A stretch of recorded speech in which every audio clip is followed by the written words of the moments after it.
Hey everybody, it's Eddie Real here. This is my 1909 Walberg and Auge trap drum kit. And I picked this thing up in Connecticut at a pretty prominent drum shop a few years back. I probably had it about, probably 5, 6 years now. And the guy was kind of getting out of vintage and antique stuff. So I got it for a pretty good price.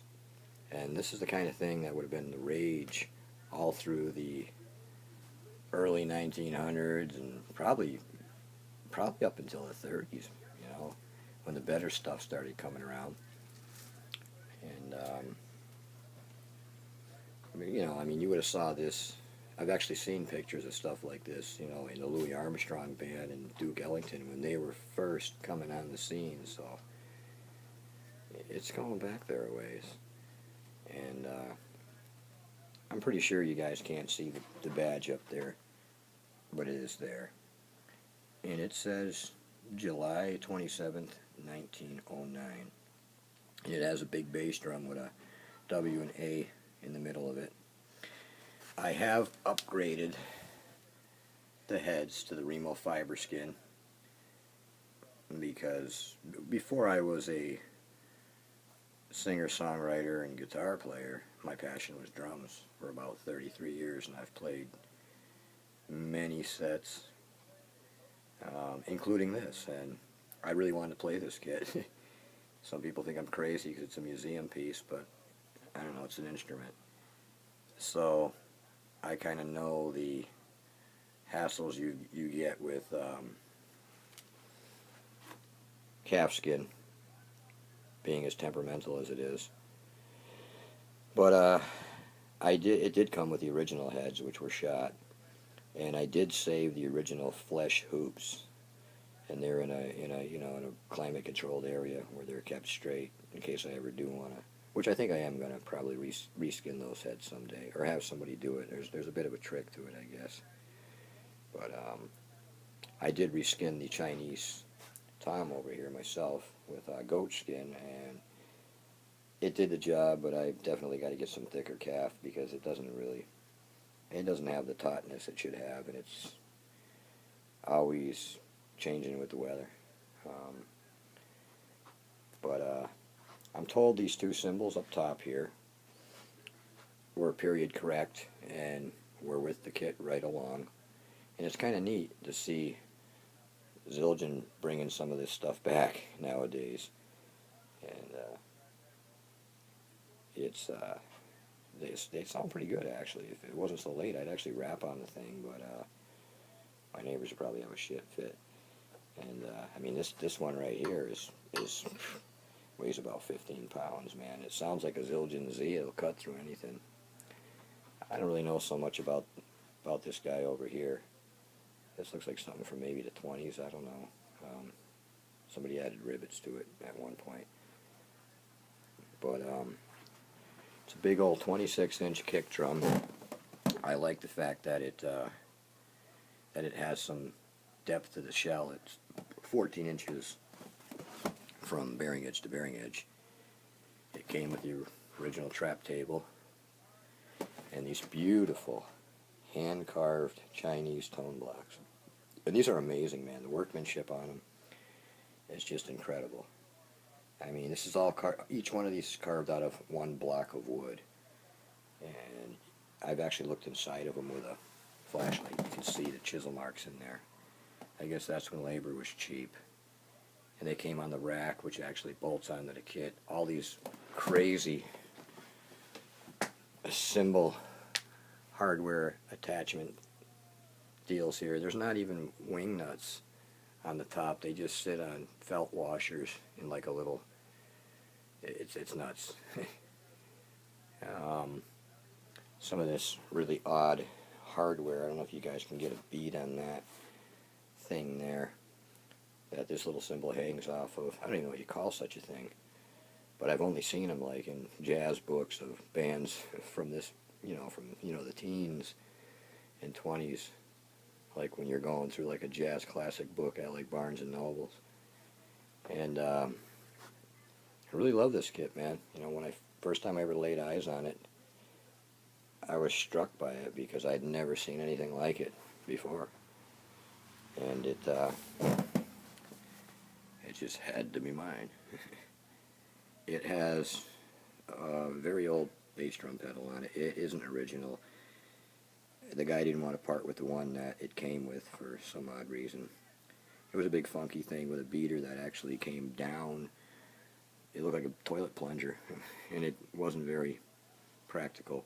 But this pedal here is, I would say, probably a 1910, maybe 1920. They call it the Leedy Professional pedal. It's all original, even the baling wire I've changed on it. I've upgraded it with a older DW mallet, which had a longer shaft because this drum is just gargantuous. And I have the old style lollipop muffler on there.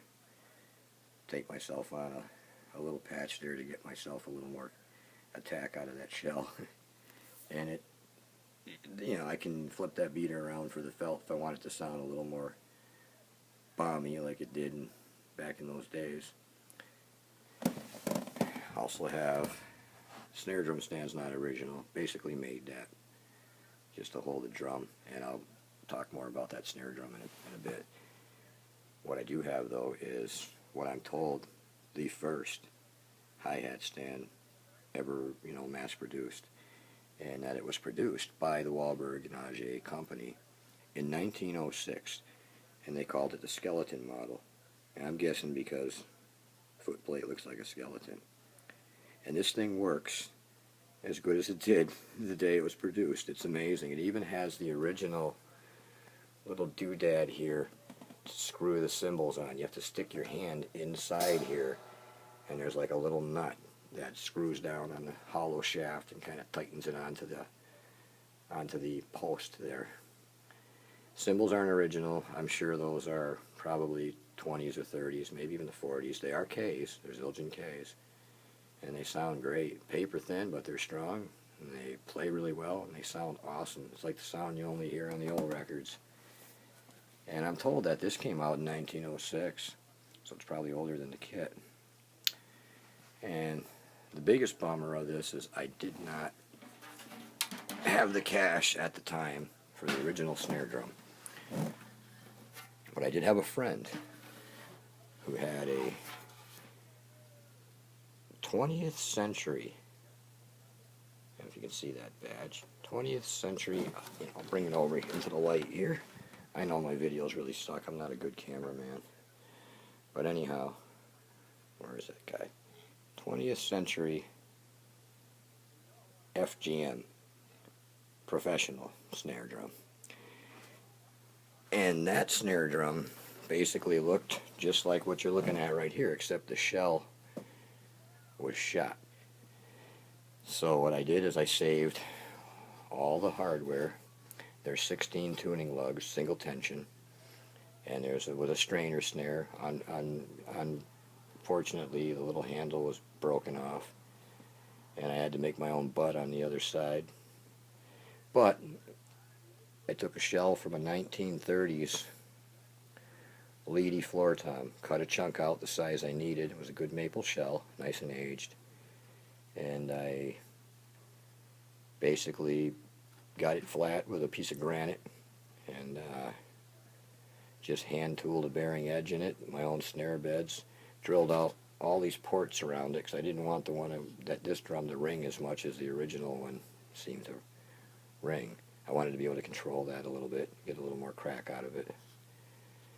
And I drilled, I believe there's 12 vents in it, and they're probably about 1/4 of an inch across, and they're actually, the eyelets are brass. And I've tried different, when I was building it, I actually tried different materials for the eyelids, and I found brass to be the best.